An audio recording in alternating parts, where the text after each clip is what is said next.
It's a blessing to welcome on one of the newest members of Utah. He was former Illinois State star, and that's Dusan Mahorcic. How you doing, man? I'm doing well. How you doing? Pretty good.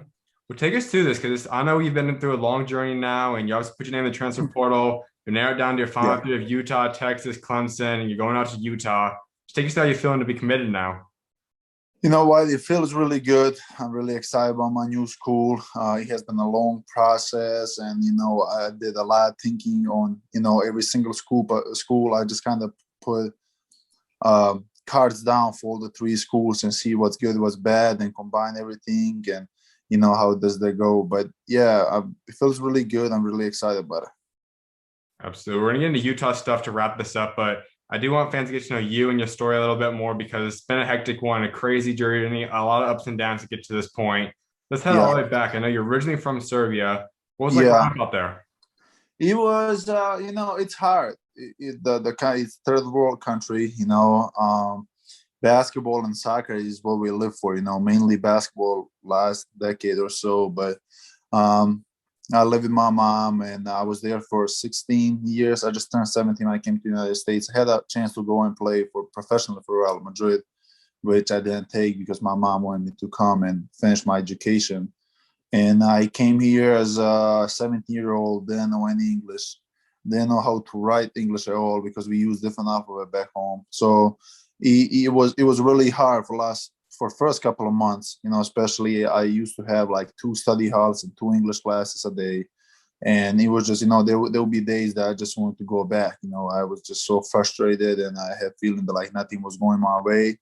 But I'm really glad that I took this path. And actually, I came here and I was with my dad for 9 months. And then after that, I attend Notre Dame College Prep, by the way, at Niles in Illinois. Mhm. And like I said, the class was really like a crazy setup. It's just so many English classes, and on top of all of the science, math, and all this stuff. Like math was only subject that it was kind of easier, if you want to say it like that, because there's a lot of just numbers. But besides that, it was really hard. I was with my dad for 9 months. After that, I went to live with my best friend for 2 years. Um, had a really good end of the junior year and senior year at Notre Dame. I was supposed to go play for. I had an official visit to USC, Illinois, and Georgia Tech, and I was supposed to commit to one of those schools, but I wasn't qualified. I was 0.01 in GPA away to be Division One qualifier. So it was just crazy, Academics kind of been always on my path, like you're gonna hear it through the story, but they always kind of been like one thing that was always staying on my way. And then after that, I didn't know much about JUCO, so I took a route to go Division 2, and then after that, go up, and I went to Division 2 school, Lewis University at Romeoville. Was preparing for the season, all of the good stuff, and in I think it was the end of the November or beginning, no, end of the October or beginning of November, where I had feeling that I broke something in my foot, but I was like, I didn't have them that much credit with coach, so I can tell him, no, your coach, listen, I can't practice, So I was kind of pushing through it, playing on and off and stuff, and it came to one game when I went for a rebound, I came down, and my foot just literally, I just couldn't move it no more, and I ended up going to X-ray and MRI, and they find out that I broke my fifth metatarsal, which was devastating. I was just, yeah, I came out of Sky School 6'8.5", like 190. And by the time I was about to go on surgery with Lewis, I was 6'9", and I was like 205 pounds. So I was progressing really fast.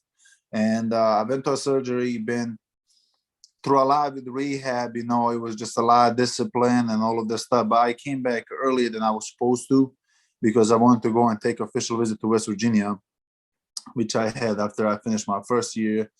And when in West Virginia, everything was basically done deal. Coach Huggins loved me. He even talked to my mom, a Serbian. We was kind of translating and stuff. Mhm. So actually, Coach Ron Emerhard was the one who brought me up to Coach Huggins. And, I had a great workout with them. I was just feeling good, and it was literally 5 days after I took my cast. Like I literally have 5 days to prepare, and thanks God I didn't re-break nothing, but everything healed well, and everything was basically done deal till I was about to sign the papers, and they find out the rule with Big 12 that as a transfer you at least have to have 3 semesters of school or 48 credit hours, which I didn't have because I only finished 1 year. I had 33 credits and I had 2 semesters. So Coach Ron Eberhard told me that he will talk to Coach Pat Smith at Moberly Junior College in Missouri, so he can take me, and then I can take my journey from there, which he did. And looking back at it right now, probably was the best move that I could have done at the moment. And if I had to do it over again, I would definitely skip the Division II thing and go 2 years at JUCO if I had a chance to be with Coach Pat Smith. By the time I came to be with Coach Pat Smith, I ended up measuring at 6'10". I was 235 pounds. So I really had a big summer this summer. I was working a lot, and I was just happy to be on the court, and had a great year with Moberly. We finished up winning our district, and we was going head to the Hutch, and all of the Corona stuff happened. So really couldn't do much about there, but I had a really good year. Then from there, I had an offer from USC again, and I was about to commit there, and the coach told me again, there's a problem in school. So, it was just kind of frustrating because I always been to this level, but I never had a chance because of my academics to actually get there. And then I was like, you know what, I'm just gonna let this thing play out, and I just let my recruiting, do its thing, and I felt like I should go to Illinois State. I did not have nothing on my mind that will transfer after that to a higher school. I was just going with the mindset that I will help them turn the program around, because the last couple of years they haven't been as good as they used to be. Went to Illinois State, and basically repeat as good a year as I had at JUCO. It's hard for a lot of guys to go from JUCO level to Division I level and do the same thing that you did down there, because the competition is just, it's crazy difference, the game speed, the physicality and all of the stuff, but I didn't have any problems with that. Ended up being the second player in offensive rebounds, 5th overall. I will win a newcomer of the year, but Drake just had a crazy season, and they're big, who they got from Seton Hall, he was doing well, just as me. So, he deserved to have it, but I just have a feeling if he had any better year, I would definitely be up there with him. But, had a lot of rewards coming from Moberly and from Illinois State that I won through a year. And then after that, I wasn't really thinking, after the season was done, it was frustrating because like my whole time being at college, by the time I came to Illinois State, I was 56-11. And I was kind of, used to winning, not losing. And, I'm just really big competitive, And came to Illinois State. We had a rough year. We had a lot of good players. DJ Horn went to Arizona State. Cedric Boy, he went to, I think, Tennessee State. And I'm going to Utah. So we definitely had a lot of talent. It was just like a lot of guys. Everything was just kind of last minute, if that makes sense. They just put a group together and it wasn't blend good. So,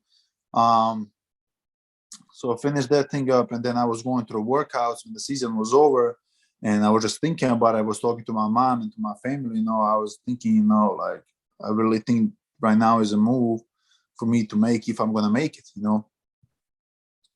And luckily, I decided to enter the transfer portal, and literally the first night I entered the transfer portal, there was literally 15 schools already contacted me. So throughout the process, there was probably like in between 35 and 40 schools that they hit my line trying to talk to me and all of this stuff. So it was like I said, it was a lot to handle. I used to, first 2 weeks I used to always be on the phone, like literally 24/7.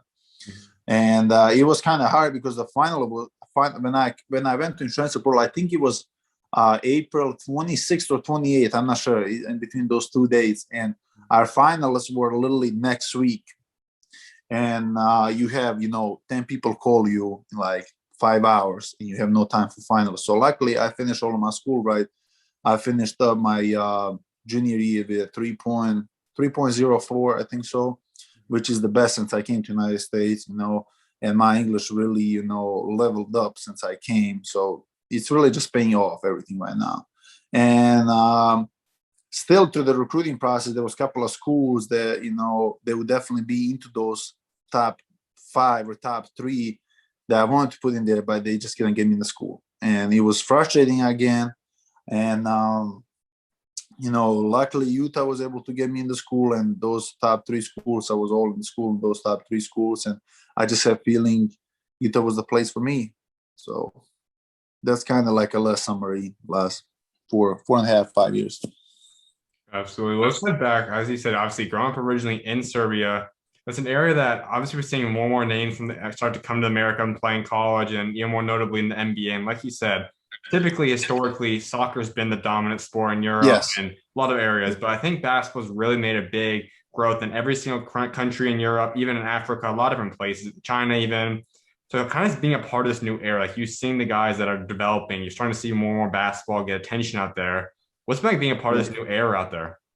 You know what? I don't think this was really new to us. I can only speak for my country because I've just been there. I don't know about the other ones, but for us, like, we don't have a lot, and like when we go and play, like, we don't have computers, we don't have stuff like this, so we just get 10 of us together, collect the money, and buy a basketball or soccer ball, and that's what we would do, Mm-hmm. And maybe part of it is the, like, countries like mine, like I said, we don't have a lot of money, so there's nothing else for young people to do, and this is basically the way out, and economic situation down there is really bad, and people are finishing colleges but they can't find the jobs, and if you succeed in sports, like, you consider that you made it out of there. So it's tough, but I'm proud to be part of the era because this just makes you stronger. So when you're looking at your opportunities, like you said, you grew up and you had an opportunity to play professional at 16, which is typically around the age that we see some guys start to get the pro offers. You decided to come to America. So what kind of led to that decision? Like, why'd you decide to turn down potentially making money right then and there and come to America college route? Well, basically, my mom was a pro for 16 years. She played for national team of Yugoslavia back in the days when they were together. She was best player of Europe 2 years ago, so she was a big name, and she was going to a college at the same time as she was playing, and the war started, and she wasn't able to finish the college. So after she finished playing, there was a lot of times that she would be struggling to get a job that she wanted to because she wasn't able to finish the college, and for people like her, luckily, she was lucky that she was a big name, so it helped her out. But she said, education is the first place, and if I went to go and play pro, I wouldn't finish education. I just know that way, and that was her big thing. She said, if you're going to listen to me, you're going to go and finish your school. And I'm really happy that I listened to her, and, I just made her happy. So. Now, obviously, it had to be huge having someone that's walked the steps that you want in terms of playing basketball and professionally. And she also kind of knows this route. Obviously, maybe a little bit different now in the new different era and times, but having someone you can just listen to, mentor you in that basketball aspect. How big was that for you in your growth? You know what? Our stories are kind of similar because she wasn't playing basketball till she was 14. I started playing when I was 13. Mm-hmm. And she went away from home when she was 16. And I went away from home when I just turned 17. So we kind of had a similar path. And, she was the best coach / mom that could have had, and there was a lot of times like, on Saturdays, Sundays, when she doesn't work, we would take a ball and we would go on concrete basketball fields and courts and, play on the baskets without the net or with the chain net, and we were enjoying that. I enjoyed having her on my side. And after every game, she would like, okay, this is what you did good, this is what you did wrong, and this is what you got to work on, and I just have feeling that they helped me a lot in my growth. And, I just have feeling if she would be any closer to me right now, I would definitely learn a lot from her as well. But, the time difference is 7 hours ahead. And it's just hard to watch, through through apps and through live streams because like it's just too late down there. Mm-hmm. Yeah.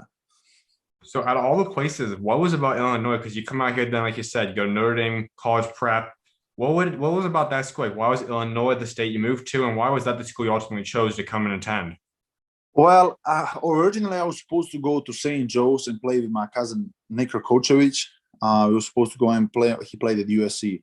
We were supposed to play on the same team, but something got complicated. I don't know exactly what happened. And then one of my friends who I played together with in high school, his dad knew my dad, and my dad lived in Illinois, and that's how I kind of got to Notre Dame. If that makes sense. I can imagine it was pretty tough too. Like I know a lot of guys that have come from a different country to America always say like, basketball is kind of that safe spot. Like, you know what basketball is. Like everything else might be chaotic. You might not understand the languages, the foods, Yeah. different type of people. How big was it just to get back on that court when you stepped on that court to practice, play games? Like how much of a comfort was that for you, or even was it a comfort for you? You know what? I don't want to say I was in the discomfort zone, but the style of playing basketball here and in Europe is 100% different. Like there's no similarities. And I have a feeling that's why a lot of guys who are coming from Europe are doing well in NBA because like back home, there's a lot of discipline. You know, like you just cannot do whatever you want to do. Like you have plays you have plays that are set up how you play. And if you don't play, a coach is going to take you out.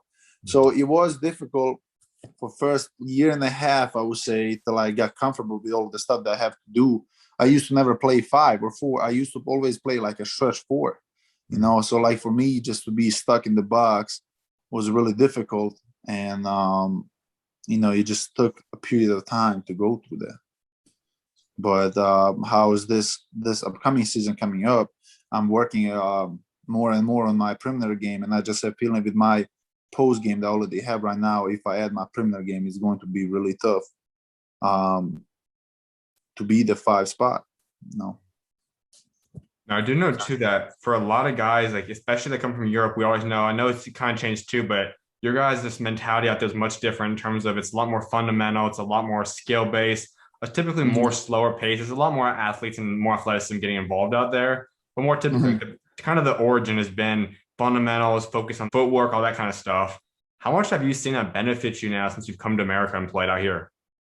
It have been benefiting me through all of my years playing here. It's just like, you know, a lot of people here, they are like relying on, like you say, athleticism. I mean, who can jump higher and all of the stuff, but they don't understand the like game of basketball is played like that. Who's going to outsmart who? It's not like who's going to jump more, who's going to do, you know, crazier move or a dunk or whatever.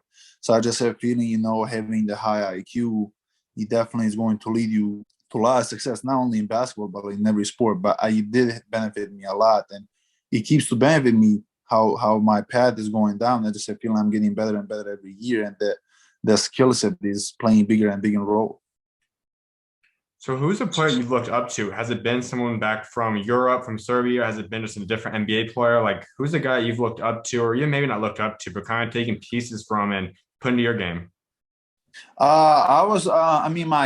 The guy that I'm really looking into is like, besides Nikola Jokic, basically, because he's from Serbia, but like Giannis, I really like how Giannis plays and all of this stuff. And I'm trying to, you know, when I watch him, I'm always trying to learn as much as I can. But, you know, you just can't be like, you have a guy who's playing a 5, like Rudy Gobert, and you have Nikola Jokic, and every time they meet each other, Nikola Jokic kick his ass because he's just, you know, he's more skilled. And, you know, every time when I watch him, I'm just amazed with how much IQ does he plays. He's just ridiculous, you know.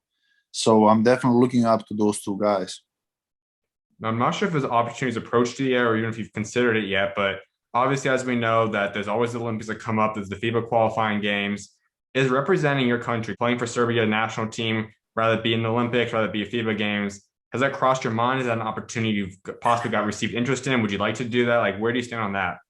You know what? I had already 2 invitations to play for national team for national team of Serbia, and I had to deny it because I just, you know, I'm at the stage right now that I have to finish my education, and, you know, taking summer classes is always big for me because I'm just trying to knock out as many classes as I can. And it definitely would be on my mind one day when I finish college and when I'm done with school, when I can only focus on basketball. As of right now, no, I'm really just strictly focused on college basketball. Absolutely. Let's head back into those high school years. Obviously, both those 2 years, you were pretty good. You have your senior year, you averaged your best year by far, 16 points a game, average that double-double, 2 blocks a game. So kind of take us to those high school years. Like, what was it like just getting adjusted to America in terms of on the court and those, just what were those 2 years like? Uh, like I said, it was really difficult to like learn different style of play and how the year was going by. I was just trying to learn as much as I can and watching myself on the film and taking all the notes that I can from the coaches. It was just, it was just playing its part in a high school basketball, which starts with translate in college. But it was a big, one thing that really helped me a lot is watching myself. What am I doing wrong? Where I gotta get better.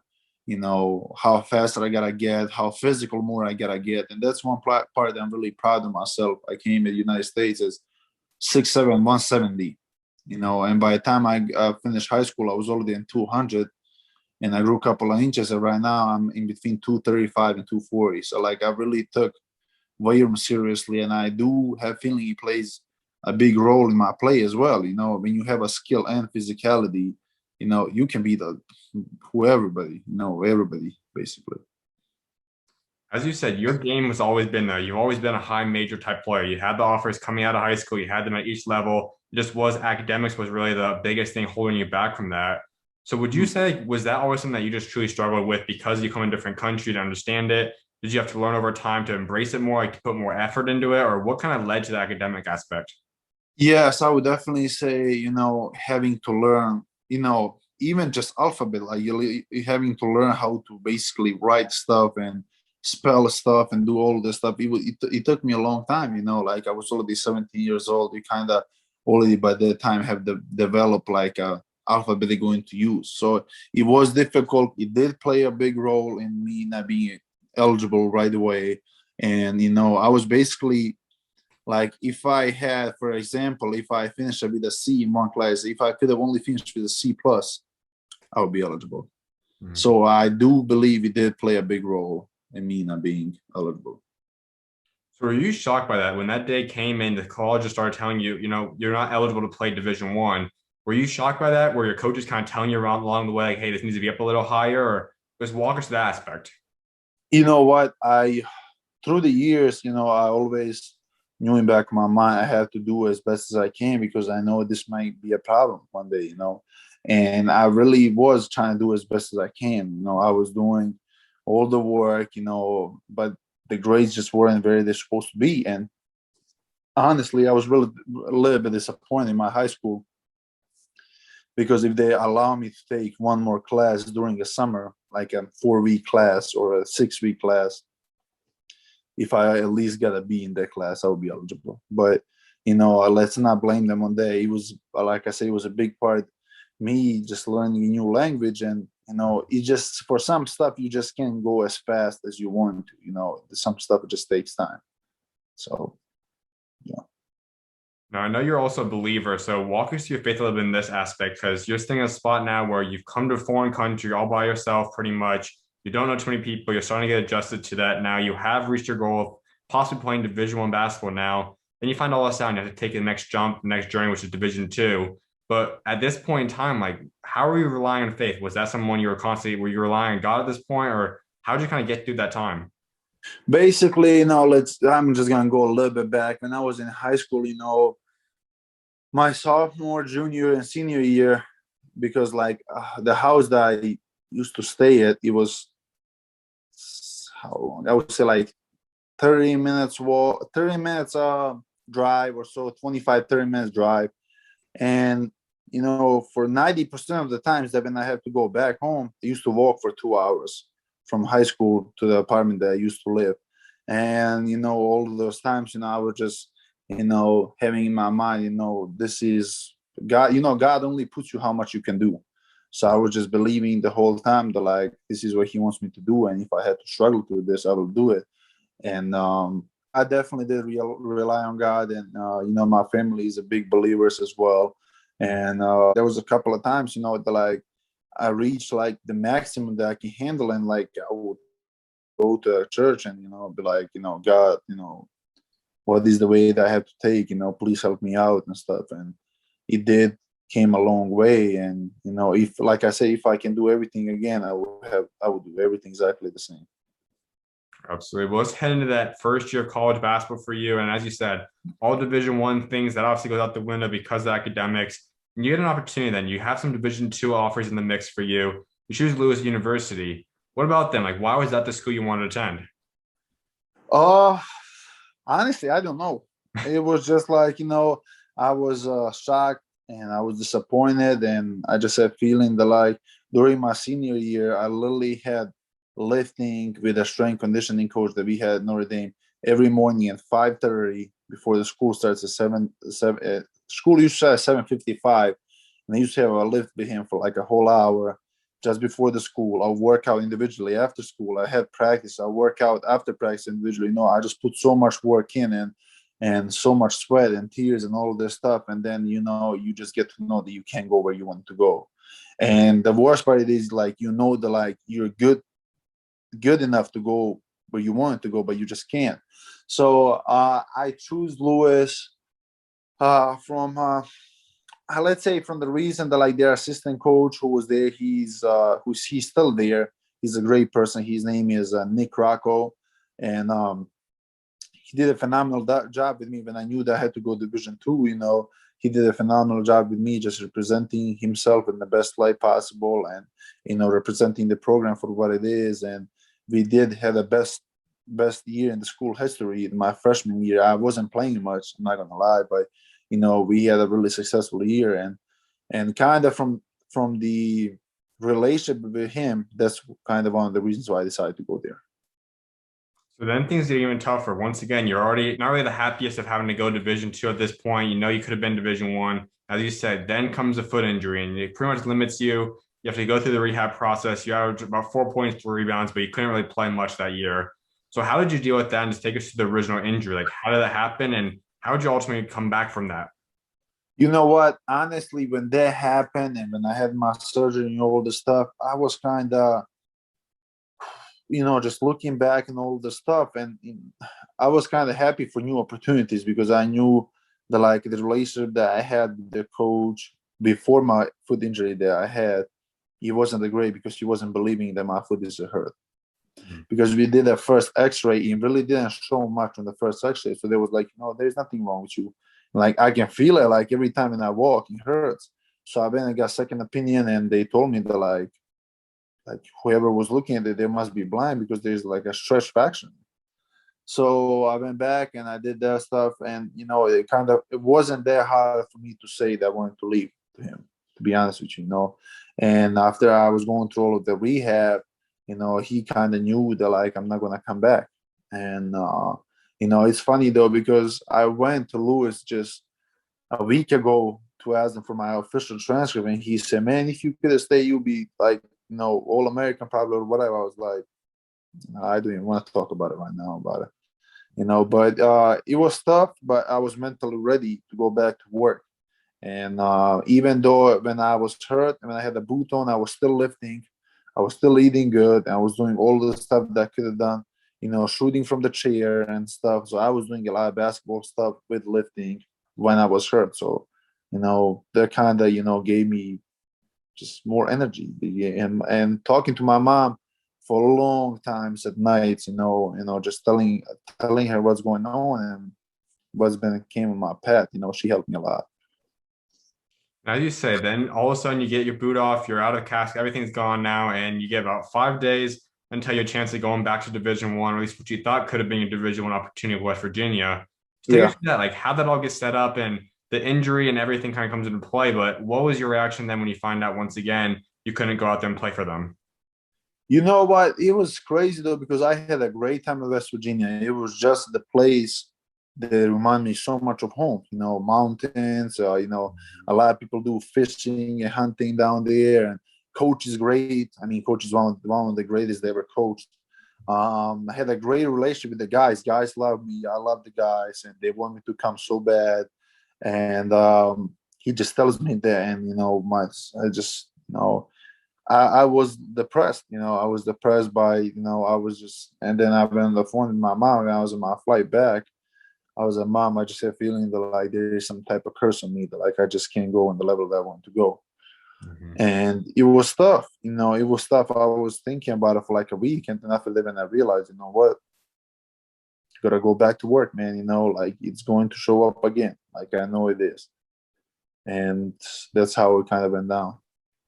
That's kind of fast forwards, but now when you put your name back in the portal right now, this past recruiting process you just went through, was West Virginia Mm. still involved? Like, did they still reach out? Did they still want you, or did they just kind of lose the relationship after that? Well, kind of when it was kind of later Hmm. during the transfer process, because there's people that already put their name in the transfer for like a month, and so when I did mine, so by the time I put my name in the transfer portal, they already got their bigs. Hmm. So um, I would be happy if I could have went back there, but by that time for me it was like, what, I'm not really looking for specific school.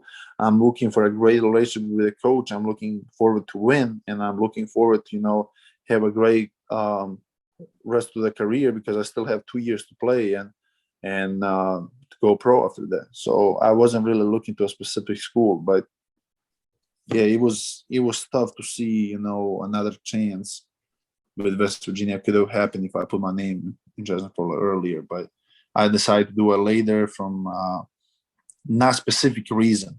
It was just like, I was just thinking about it a lot. You also mentioned you love the kind of just the way it was out there, West Virginia, the mountains, the scenery, and all that.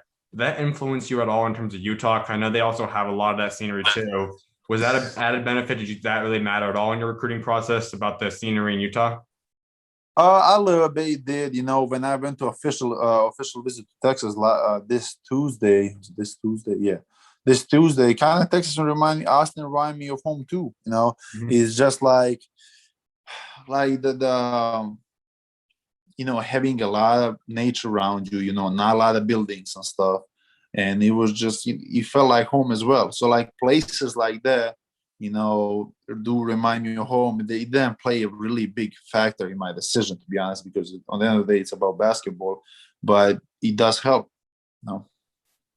No doubt. Well, it's heading to your second year of college. Like you said, you take the JUCO route, and that's a route that I'm personally a huge fan of. I think if that's the opportunity where you can't go Division 1, that's a great situation because I know a lot of people might still not realize it yet, but more and more talent's coming out of there. More and more people are realizing what JUCO brings to guys.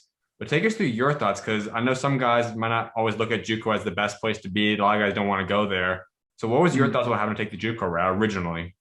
You know what? Originally, came out of high school, my thoughts about the JUCO is like, there's probably guys, who are trying to make it Division 1, but they're not as good right away, or the guys who got in a lot of trouble. But like thinking from this standpoint, it's like basically it's like a trampoline for guys Hmm. who are Division 1 but who don't have grades, and the guys who are trying to get a lot more, put a lot more weight on, and have time to like mature. Kind of, it's a great route, and I'm really glad that I got the chance to go there. And I can't speak for all the JUCOs, but from Moberly was known as one of the, it's like its second winningest JUCO in the country, in a matter of fact of going to Hutch. They're second in that, and tradition down there is to win every year, and it was great. I'll meet a lot of good people. It's kind of small community, so everybody knows who you are. Everybody knows, what's going on. Moberly was the one of the schools who only had basketball, and basketball was a big thing. And our gym, the gym that we played at, it's one of the better JUCO gyms that I ever played at.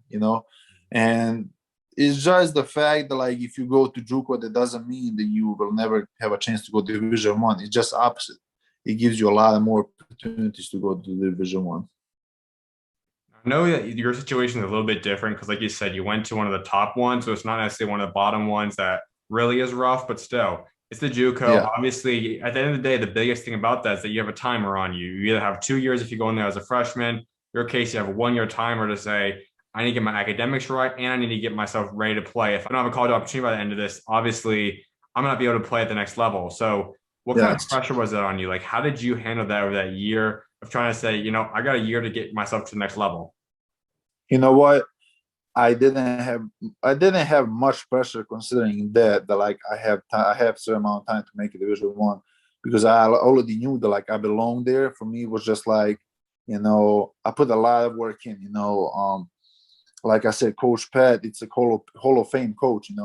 And we went through a lot of tough workouts. There's a saying: if you can play for Coach Smith, you will be able to play for any coach in the country, which is really true from what kind of workouts he go and put us in. We had kind of Navy SEAL week where we would do just bunch of crazy stuff, and like I said, it's an opportunity that I wouldn't give out for nothing, and it's a great experience at the end of the day. But you do have to be careful with the time frame because like you said, you only have a certain amount of time to make your stuff, so like there is no time to relax. Like you always gotta work, like you always gotta be ready to show best of yourself because you never know who's coming to the game, you never know who's watching. So yeah. Then after that, obviously we know it leads us to this past year at Illinois State, but the biggest thing that really affected everyone's life was COVID. Affected everyone in different aspects and ways. For basketball players, it was. You didn't get the visits. It was tough not going to online school. It was tough with all that situation. And I know you too. Once again, the credits didn't always transfer over once again. You had some more academic issues then going to different places. So how was this next process? You end up transferring out there, or not transferring, but you end up committing to different schools, ends up being Illinois State, but walk us through that process and that recruiting kind of time for you. Well, let's start like the year is over, and right now I'm need to decide where I wanted to go. And again, originally I was supposed to go to USC. It was in between USC, TCU, and Illinois. And all three of those schools, I was 9 credits short after finishing at Moberly. So I was like, oh my God, can this thing stop? Like I just, it's always something. So I had to take 3 summer classes, which I finished up with an A, B, and a C, I think so. And I think I got my associate's degree with it was 3.0 or 2.9 GPA. I'm not sure, in between one of those two. But I finished up, and these 3 schools, they just didn't want to gamble, like for them, for high major schools, like you cannot gamble on stuff like that. You gotta know that like the guy's coming 100%, and I understood that, And Illinois State was one of the schools who wanted to wait for that, and I finished everything up by, I think July 1st was everything, and everything was done. I think so, and yeah. So you look at all the schools that you potentially were close to signing at some point before they got shut down. You look at West Virginia, you look at USC, like all the schools that you were close to potentially going to. Which one of those would have been your favorite now? If like you go back in time, you would have said if the academics never were a factor, like which one of the programs would have been your favorite choice? Well, if I had a chance coming out of the high school, I would definitely go to USC because I wanted to play with my cousin, which I was supposed to play in high school with. And I believe if I went from high school there, we would definitely go. We would definitely win a lot of games, but I would definitely choose USC. If you would ask me after the first year of college, I would definitely take West Virginia. No doubt. So let's head into this season now. It's your first year of Division I basketball now. You finally didn't make it. It's at Illinois State. And then you don't get the full experience because of it being COVID pandemic. You guys have the testing. You guys have the mask procedures. Like you guys have all this stuff going on for you guys. So kind of take us to the ups and downs of your first Division I season amongst the pandemic.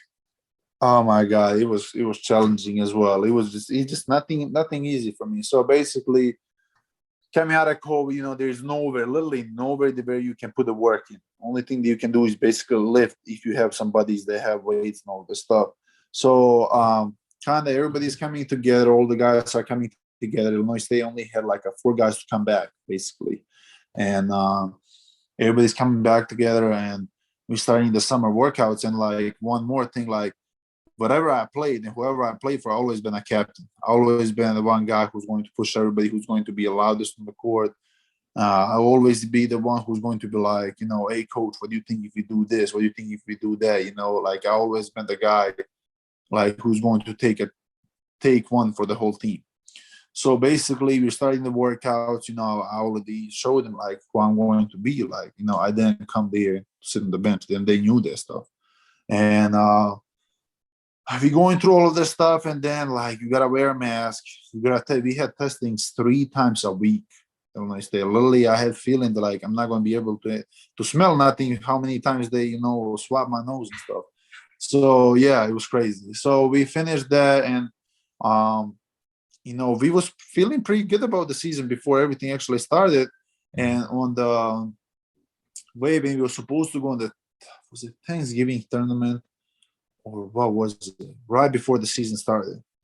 I'm lifting and I'm doing squats, and I don't know why I went down too low on one of them, and disc in my back, like the nerve went over the disc.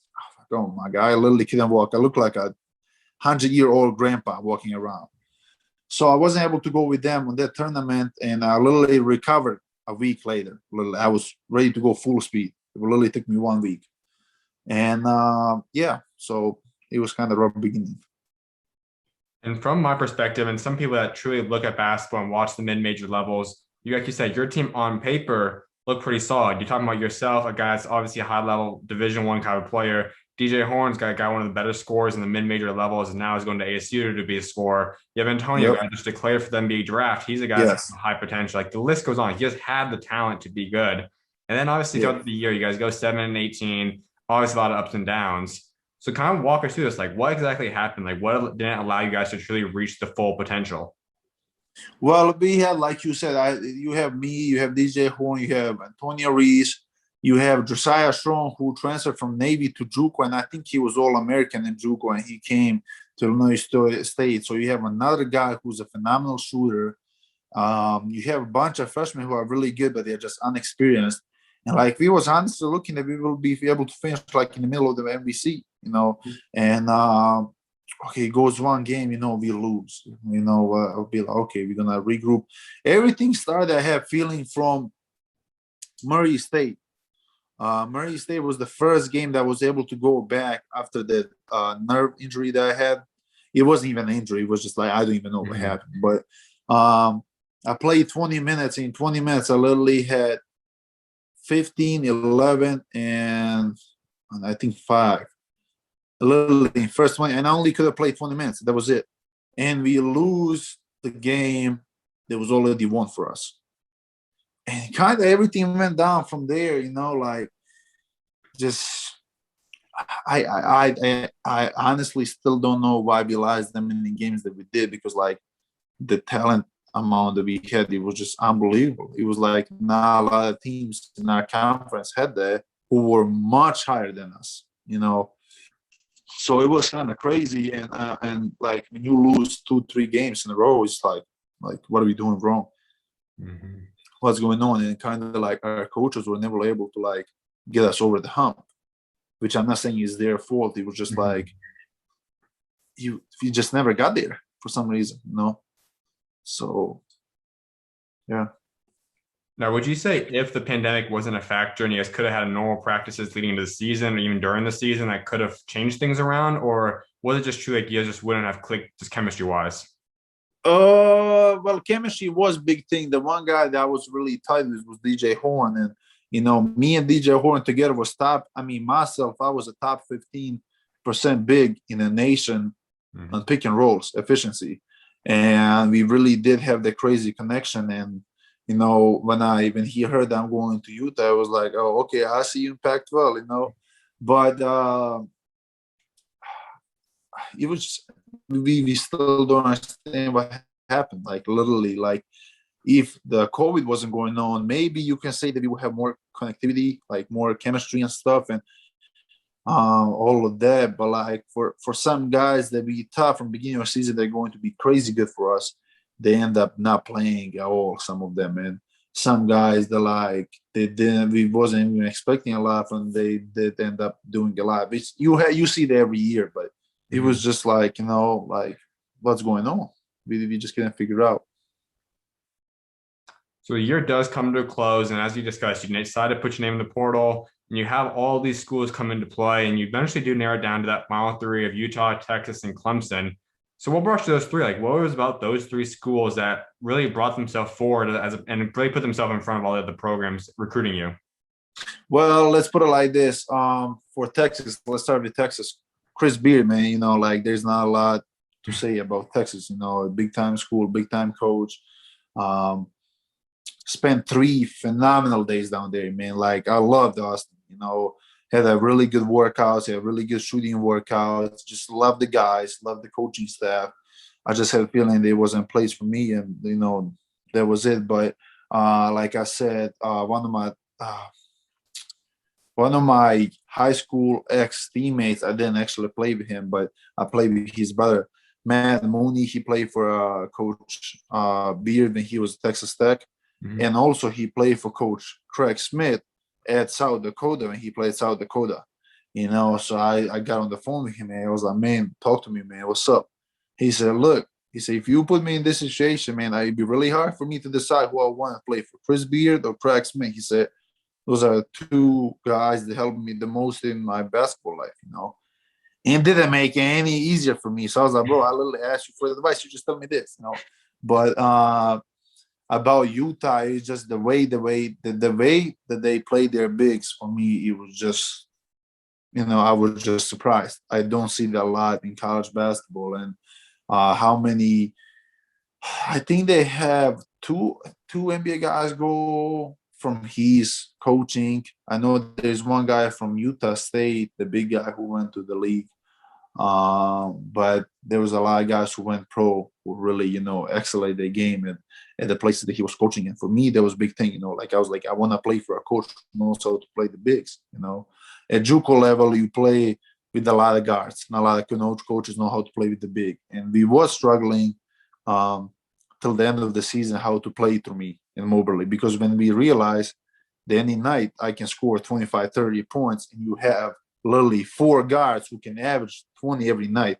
It was crazy, and that's why we got so good on the end of the season. But Clemson, man, it's kind of same deal with Utah. They play everything through the big guy. I mean, like even if you look some of their games from last year, Amir was just going crazy, man. Like the guy is NBA bound, and how the way that coach Brunell plays there, his bigs, which for me was just like, like, damn, I want to play for the guy, And he was really similar. All 3 of these coaches are kind of similar to Coach Pat Smith, which I wanted to play for a guy who's kind of similar to him, kind of guy who's really strict, but he still lets you play. Kind of the guy who, he knows what is he doing. So for all those 3 schools, there's all this good stuff, and it was just really difficult to make a decision, So that's kind of what happened down in an area to top 3. Now, when you did decide on Utah, you decided, okay, Coach Craig, I want you to be my coach. You're the guy I want to play my college basketball at. What was his reaction, and how'd you tell him? And man, I'm telling you, this man jumped out of his chair. He said he been telling me like last 5 days, man, I'm so pumped up, man. We gotta get this thing done. Really excited. The whole staff was excited. Man, I had like over like 200 people hit me up on social media from Utah, from coaches, coaching staff, players, and all of this stuff. It was a great experience, seeing all of these people being in your corner. And I actually talked to him before I talked to you with Coach Smith, and we were just talking about, what's the plan for next week and all that stuff. And man, I'm telling you, every time he picks up the phone and he talks to me, he has a big smile on his face, man. He said, man, I can't wait for you to come. I can't wait for you to come. So definitely the guy who's really excited for having me. And, it makes me feel great, which, you should, for everybody who's getting recruited by any schools, go where you're going to be wanted, where somebody wants you really bad. Go to that school, because like I had a blessing for me for all of those 3 schools. All 3 guys wanted me really bad, and I decided to coach Smith, and I think I made the right move. We will see how the season goes, but I just have a feeling we're going to be a big surprise impact. Well, with the guys that he has to come in and the way that he coaches, a lot of people are going to be shocked. Absolutely. Well, before we talk about Utah, going through your entire story now, all the ups and downs, what would you say that was the hardest moment for you? Like when you look back, was it coming out of high school and all that situation happened? Was it after your first D2 year? Was it the injury? Was it after your JUCO season, after Illinois State? Like, what would you say was the hardest moment of this crazy journey for yourself? Well, I tell you what, the crazy and the hardest is the first year when I came here. Besides all this other stuff, going to D1 and all this stuff, that's all, minor problems that you can fix. But coming to a country that you don't even know language with, man, I'm telling you, my head used to explode because I just had so much stuff to think about. And, it's just crazy enough to communicate to people every day. But then on top of all of that, you have to study. And when you have science classes, they're always trying to what would I say, use complicated words for me because I wouldn't understand. And I would have feeling that was the hardest part of my journey and it's behind me, which I'm glad. Was there ever a point that you get close to saying, is basketball even the sport for me? Like, have you ever considered quitting at any point? Was there ever a point that you really got down hard at any of this time? No, I always been, whatever I do, I always give 100%. And I knew that I'm going to succeed in this. And there was never a chance in my mind that would say oh, you know what, I don't want to do basketball no more. It was since I was 13, that's the only thing that I know. That's the sport that I live for. And, it's hard for somebody who's really, I leave all of my emotions when I play, and I'm really emotional guy on the court. And I hate to lose. I love to win. And when I win, I'm gonna let you know that you lost, So that was a never even option for me. Now, for you to be in this position, you sign now, you're going to Utah, for you to officially be a member of this program, you finally make to the high major level. What does it feel like knowing this entire journey that's come before you now? And you still have a long one to go in front of you, but everything you've already gone through, what does this feel like to now officially accomplish one of your biggest goals? It was a crazy wave of emotions that I had when I committed. I had my mom and all of my closer ones texting me, and I was in tears. I'm not gonna lie to you. It was just finally moment that I can say I made it there. And it was just crazy. Everybody texts me, congrats, let's go. You finally got here. But the guy that I'm with right now, my mentor, he's the one person who I can give a lot of props on this. And he's the guy who used to stay up till 1 or 2 o'clock at night with the coaches talking about me, talking about all the stuff. And he's the one who earns a lot of my success. And my girl always been on my side with whatever I did. And she used to always text me with if I have a bad game, everything's going to be better. So it's really important for you to have good people in your circle, because with people in your circle, you are able to reach everything. Absolutely. Let's get into this Utah stuff now. And obviously it's a team that they haven't been bad. They were in the kind of the middle of the bottom pack of the Pac-12, but right. Clearly isn't something that teams want. People want to be going to the tournament. They want to be winning games at a high level, top of the conference. So you Coach Smith comes in now, great record, great history so far in his past programs, and he's bringing in a lot of talent. You got yourself coming in now. You've got Buthick committed a couple minutes before you did. Boston's coming in. Gabe, Marco, Raleigh. You have David coming in. You have this entire group that's looking special, along with returners. So how good is this team looking? You haven't got to be with all of them yet, but on paper, how special can this team be? You know what? I see it like this. When I talked to Coach Smith, he said, he wants to make me a player who can play stretch 4 and 5, and with the height that we will have next year, and with the young guys that we have, and with my experience, and with all the talent that I have, I don't know how much. You can talk about the guy and say how good he is, but till I see him on the court and see what he actually can do, I can't tell you how good it is. But I do believe, like I said, that we're going to be shock a lot of people, and one of the really big reasons why I want to be coached by Coach Smith, just look at his records in his last schools. Any school that he went to a tournament, or he won the conference. I mean, he was picked in his first year at Utah State. He was picked to finish 9th in conference. He won the conference and he went to a tournament. So he did a lot of good stuff in his short coaching career, last 10 or 15 years, and I just have a feeling he's going to get better and better every year, and people are going to see, Utah is going to be a spot in the next couple of years to be like, hey, I want to play for the guy. Now, what are you bringing to Utah? You're a guy that's obviously had this long journey. You got a chip on your shoulder to a degree, and you've got obviously a lot of stuff that you bring to the table. But kind of give them an example. Like, what will you be bringing to this program this upcoming season?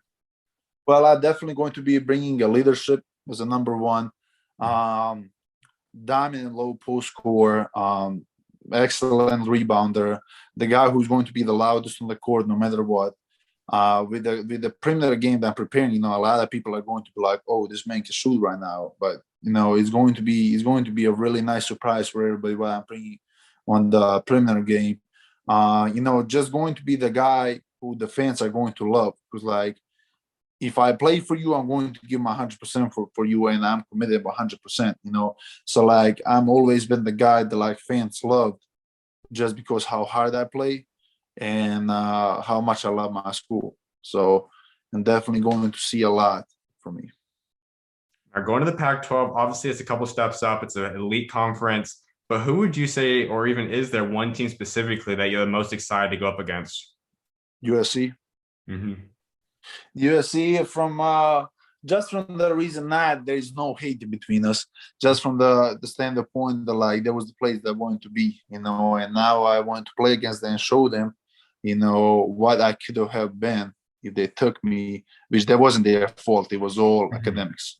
So that's going to be one team, and probably Oregon as well. I was getting recruited by Oregon, and Oregon wanted me to play for. So probably those two schools, but I would definitely be excited to play against Arizona State and DJ Horn. That's 100%. Now, discussing DJ real quick, what is ASU going to be getting in DJ Horn? Oh, man, that guy can score. Just give him a basketball, man. He will score any type. I mean, I'm telling you, like the way that he scores is just crazy to me. Unbelievable 3-point shooter. A really good driver, excellent pick and roll guy. He's just the guy that you want to have on your team. Really high IQ guy, really athletic for a size that he is. Man, that guy can get up. And excellent. I would say really good free throw shooter. And he's one of the leaders as well. He's the guy who wants to take a charge. So they're going to get a lot in DJ. He's not just a scorer. He's a really good dude, man. I love DJ. Absolutely. Well, you do have a potential of utilizing 2 more years of college. Is that something fans can expect from you, or do you maybe look to only spend 1 year? Like, what's kind of will you be open to 2 years? Like, what's kind of your plan in terms of utilizing your extra year eligibility? As of right now, I'm definitely looking to finish in 2 years because I want to get my degree. I don't believe much can change, but if there is something crazy after my first year, if I had a really good year, and if some type of crazy contract that I can get, I would definitely think about if I would take it. But as of right now, I'm definitely staying there for 2 years. I want to get my degree. Absolutely, man. Well, a couple more things before I let you go. One of those things I was like wrapping up discussing is building a legacy for yourself. And that's something that all guys want to do. So when you are done playing this game someday down the road, what do you want to be remembered for to achieve both on and off the court? Just being a great guy, man. Like I'm never going to like switch up on you. If I like you, I like you. If I don't like you, I'm gonna let you know that I don't like you. Always going to be a leader no matter what in life or in basketball. Like I'm really hardworking guy. Definitely one of the things that everybody can agree with. It's like I'm really hardworking kid, and that's my hard work got me where I'm at right now. So definitely the guy who's going to be always in the corner if you need anything. If I can help you in any way, I will definitely would. So I would say those are kind of three main things.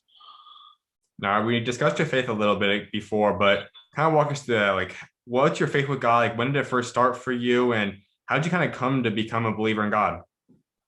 Well, for us back home, like religion is a really big thing. We don't have, a lot of racial issues back home because it's mostly white, but there's a lot like, faith stuff that's going on. So for us, faith is really big. I believed in God since I know for myself, and my family. It's been believing in God like since I know for myself as well, and I've been always, believing God in the terms of like like he has a plan for me, and I know I will do well. And it took me a long way, man. It's just like one of those things that like you need in your corner. when everything is not going your way. Like I have feeling God always been there on my side and tell me that everything will be okay. Absolutely. So when would you say would be the biggest moment you've had to rely on God? Like when did you see God work in your life the most?